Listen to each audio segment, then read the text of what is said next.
Ladies and gentlemen, breaking news. One of my favorite fighters, Vergil Ortiz, the man is rumored to be fighting Erickson Lubin, but at the same time, the man is calling out Xander Zayas. I mean, this whole situation is a complete mess. So let's talk about it. Let's talk about it, and please let me know your thoughts in the comments. Listen, I gave Xander all the respect in the world when he became a world champion. I love Xander Zayas. The man looks like an absolute superstar in the making. No question. And Vergil, I love Vergil Ortiz. He's been one of my favorite fighters for a long, long time. I've been watching the man since he was at 140. I love Vergil Ortiz. Absolutely love the man. But we gotta talk about it, ladies and gentlemen. He's rumored to be fighting Erickson Lubin in October. But the man came out and said, we sent Xander a fight offer. Let's see if he ducks. Let's see if he takes the fight. I gotta be honest. I love Vergil, but...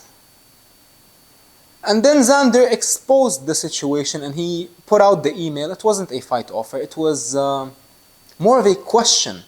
Hey guys, are you willing to fight in December? But I gotta be honest. Even though Vergil is one of my favorite fighters ever, in all of combat sports, not just boxing.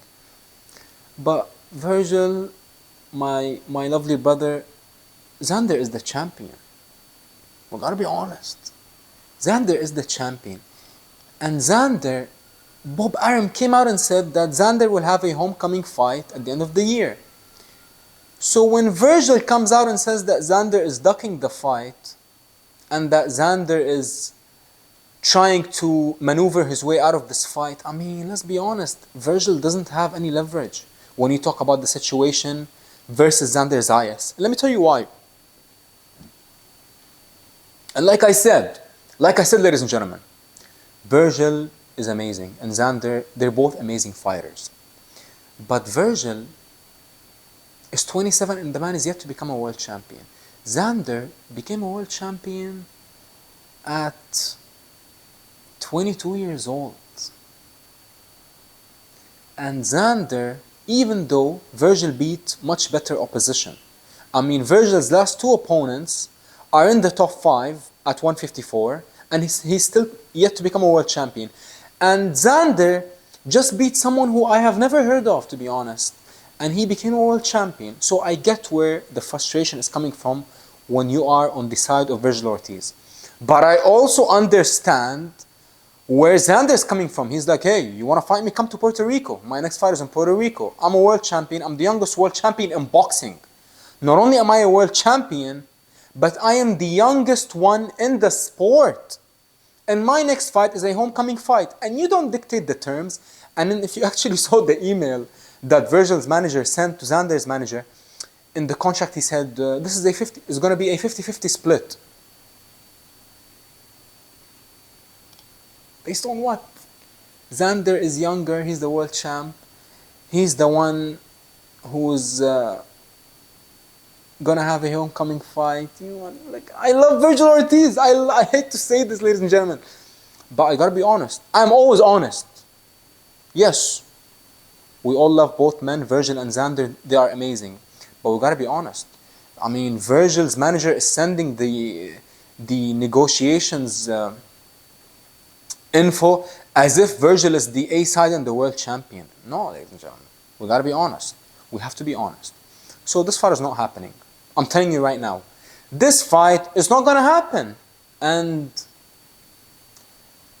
I'm sad that this fight is not gonna happen because, listen, Vergil looked tight in his last weight cut versus Madrimov. And Xander looked also tight in his weigh-in versus Garcia in his last fight. So I don't know, maybe someone is gonna move up a division before the other one. And if you actually think about it, Vergil is in his 3rd weight class right now. We want to see Vergil become a world champion. Vergil, the incredible pressure assassin.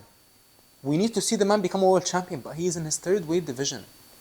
So I don't believe that he is in a position to call the shots versus someone like Xander Zayas. I believe if you want to be a world champion, and you should be a world champion by now, Vergil, I do agree with that, brother. But you gotta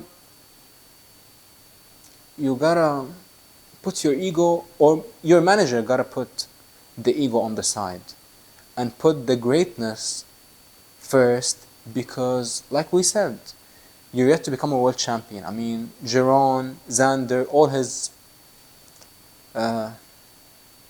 adversaries, they've all been champions now. So I think that Vergil should actually, and you know what, I believe, just my opinion, I believe that this is a very winnable fight for Vergil. Much respect to Xander, the youngest world champion in boxing. I love the man. I love absolutely everything about him. The man is an absolute gentleman. Not only is he an exceptional fighter, but he's an exceptional human being. And the man is not a puncher, but he fights like one. So he's going to give you all the excitement that you desire. But we have to be honest, ladies and gentlemen. This fight is not going to happen. And that is why we are more than likely going to get Erickson Lubin versus Vergil Ortiz. So let's talk about it. Let's talk about Vergil Ortiz versus Erickson Lubin.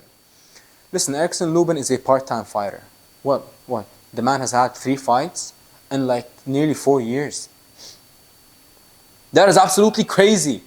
And that is what happens when you are with PBC and you are not Latino. I'm not even American. I don't even live in America. But I think that it's obvious now. If you are with PBC and you are like an African American fighter, you don't really get much big fights or much opportunities. I mean, look at the Charlos, look at Erickson, look at every single African American fighter on PBC. The only one who gets opportunities, even Frank Martin, all of them, except Tank. And Tank seems to be kicking the opportunities. I mean, the man, I don't know what's going on with Gervonta. My Muslim brother, Abdul Wahid. But getting back to the topic, Erickson Lubin, I believe he wasted his prime not just waiting for fights. I mean, let's be honest, he also declined a Tim Tszyu fight. But not just that. I believe that the man left a massive piece of him in the boxing gyms. The man have been sparring deadly punchers since he was a kid. The man goes all out in sparring. He's one of them, you know. He's one of those Americans, and I believe that's in America. Like, that's a culture thing in America. They spar to kill each other, and this is what you get. Erickson Lubin, ladies and gentlemen. The man can't seem to get a big fight or good fight. The man, when was the last time he impressed us? I mean, let's be honest. He robbed Jesus Ramos 2 fights ago before he fought his last fight on Pro Box in a gym. Erickson Lubin, the man was signed to Mike Tyson. And the man is supposed to be one of the best fighters on the planet. But no one wants to see the man fight. And most importantly, no one wants to pay the man. And that is the most unfortunate part. Nobody wants to pay Erickson Lubin for a fight. And that is why he had his last fight in a gym. Versus someone who I don't think I have heard of before. I don't think that you have heard of. And I don't even remember his name. Give me 3 seconds, give me 5 seconds. I was going to say Sherlock Holmes. Adrian Holmes or something Holmes. Yes, I'm pretty sure. Nonetheless, something Holmes. That's what I do know. We don't know the man. I don't think the man is even in the top 50 probably. He fought Erickson Lubin, and Erickson, like, I watched the highlights of the fight. It was a horrible fight. And the fight before that, which is nearly 2 years ago, on the Charlo versus Canelo undercard, let's be honest, that was an absolute robbery. They robbed Jesus, and that is why they've been trying to do right by Jesus. They gave him 2 fights in like 6 weeks, and they haven't given Erickson Lubin a fight since. What does that tell you? That tells you that they know that they robbed him. So Erickson Lubin, listen, if this Vergil fight happens, God be with him. Because let's actually think about it, ladies and gentlemen. Let's not forget that Fundora fight a few years ago. I mean, Fundora changed the man's facial structure. The man looked unrecognizable after the fight from all the devastating and violent uppercuts that he absorbed in the fight. We gotta be honest, ladies and gentlemen. That was an absolute massacre. And the man now is about to fight Vergil Ortiz. All I gotta say is this: God be with him. And listen, I know what his game plan will be. He's gonna try to box on the back foot. But this won't be a Arias or a Holmes or this or that or all these unknown names or I mean, if you actually think about it, Lubin doesn't have a chin. The man gets rocked in every single fight. Banana rocked him. Terrell Gaucher rocked him. Jermel slept him. Like, when I say slept him, I mean the man was having a seizure. Fundora dropped him and probably took most of his prime. And like I said, the man has been sparring and he's been getting into wars in the gym since he was a baby. And listen, all I'm saying is this: Vergil Ortiz is about to absolutely annihilate Erickson Lubin. Much respect to Erickson Lubin. I actually respect the man. I feel like he's been done wrong by the business of the sport. But listen, he better take this fight. He better not pull out of the Vergil fight. Because if this fight doesn't happen, the man will never get a big fight. The man's career is over. I'm actually shocked that he's going to get this fight. But I pray to God that he doesn't overprice himself or this or that. Listen, just get in the ring, get your money, do your best. You know, God bless you. Do I think that he's going to win? No way. But he can definitely shock us, you know. It definitely won't be a miracle if he wins. He can shock the world. But all I gotta say is this: you better work on your defense and your stamina, because Vergil Ortiz is coming to take your head off.